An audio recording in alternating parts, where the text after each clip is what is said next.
Depuis janvier 2023, Pierre et Agathe sont en mission dans un centre médical à Sokodé, au nord du Togo, comme médecins généralistes. Envoyés par la DCC, ils faisaient alors des remplacements en cabinet dans le Morbihan. Ce couple marié depuis plus de 6 ans a embarqué dans cette aventure ses 3 enfants, Isor, Baptiste et Jacques.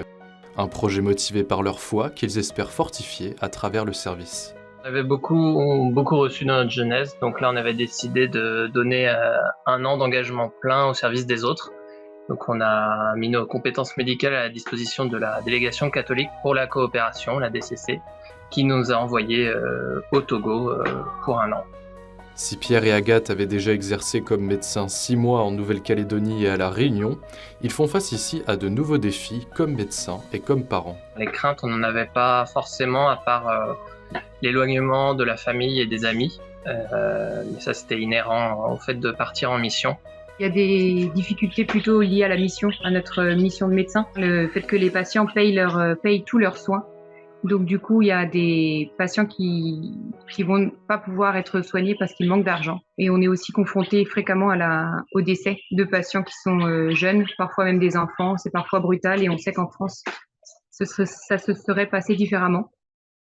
Donc là, depuis qu'on a des enfants, donc depuis presque 5 ans, c'est la première fois qu'on travaille tous les deux en simultané.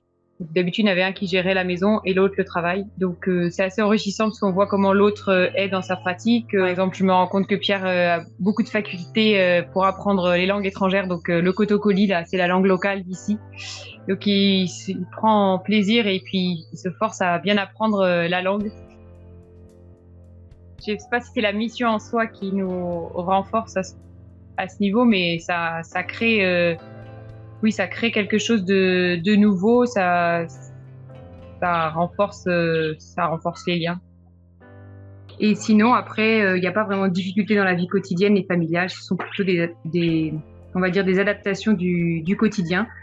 Il faut par exemple pas trop être à cheval sur la propreté. Il faut accepter la douche froide même quand c'est la saison un peu fraîche. Après, il y a eu un changement surtout au niveau de l'alimentation pour nous, mais surtout pour les enfants, parce que il y a pas de produits laitiers, peu de viande, les légumes sont peu disponibles. Partir en famille, finalement, c'est un gros avantage parce que il n'y a pas de problème de solitude. On va forcément être ensemble, donc ça nous permet de resserrer les liens entre nous, avec les enfants, entre les enfants aussi, et renforcer la cohésion, la complicité. Et ensuite, le fait d'être avec des enfants, ça nous permet d'entrer plus facilement en relation avec les gens qui nous entourent. On dit souvent que les enfants sont vecteurs de rencontres et c'est vrai qu'on le vit tous les jours. Au marché, à la paroisse, les gens nous parlent spontanément avec les enfants, aux enfants. Les Maillets vivent des moments forts en famille, mais reçoivent aussi beaucoup à travers la prière, façon togolaise. La foi est vraiment très présente ici dans la vie de tous les jours. C'est vrai que la prière a une place centrale déjà de base dans la famille, mais là ça a été remis à une place plus centrale encore. Déjà parce qu'au centre médical, on commence tous les jours par la messe ou les laudes, et aussi parce qu'on prend plus le temps avec les enfants de faire la prière chaque soir. On a un djembé, donc du coup ça les motive pour faire une prière dynamique et joyeuse tous les soirs. Et on a la chance d'avoir une paroisse près de chez nous qui est dynamique comme toutes les messes togolaises. Donc même si ça dure 2 heures la messe, les enfants tapent dans les mains, dansent avec tout le monde et ça fait une foi dynamique et vivante qui est un bon exemple pour tous. Les enfants vont pas forcément avoir beaucoup de souvenirs de cette vie togolaise, mais quand même ça donne une dynamique de famille. On espère gagner en simplicité de vie et puis on espère que nos enfants vont aussi percevoir la vraie valeur des choses parce que ici ils se rendent compte que ce sont les seuls enfants à avoir des jouets, des petites voitures, voilà, que leurs voisins n'ont pas forcément l'eau courante, pas l'électricité. Voilà, des petites choses comme ça qu'on espère qu'ils vont pouvoir appréhender. Une communion plus grande et une vie de foi renouvelée que la famille espère ramener dans leur bagage après 1 an de mission. Les difficultés, elles sont inhérentes à un départ à l'étranger.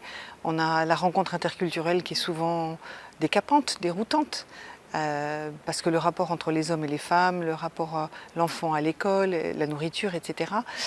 C'est très important, il me semble, de relire la mission. Pourquoi on a décidé de partir un jour seul? D'abord pourquoi on a décidé seul, puis en couple, puis en famille. Et c'est ce pourquoi, la raison du départ qui souvent nous réancre dans le réel de la mission et dans la joie. Et puis je pense que dans la relecture de la mission, moi j'insiste beaucoup sur le fait que les volontaires voient toutes les joies que leur apporte cette mission-là, pas que les difficultés, parce que c'est trop facile de voir les difficultés, et c'est très important de voir tout ce que ça nous apporte et tout ce qu'on pourra dire au retour en revenant de mission en disant mais en fait j'ai vécu des choses formidables pour ça, ça, ça et ça. Les volontaires qui partent en mission et qui partent avec leur foi ancrée en eux très fortement ne renoncent pas évidemment à leur vie de prière, d'être en lien avec la parole de Dieu. Ils sont aussi inscrits dans une paroisse locale, le plus souvent possible, dans la mesure du possible, en tout cas dans une communauté qui peut les porter. Et c'est vrai que c'est cette communauté et c'est cette vie de prière qui souvent permet de dépasser les difficultés parce qu'on remet entre les mains de Dieu et on retrouve du coup le sens de la mission en se laissant en confiance, voilà, en une sorte d'abandon à la confiance en Dieu.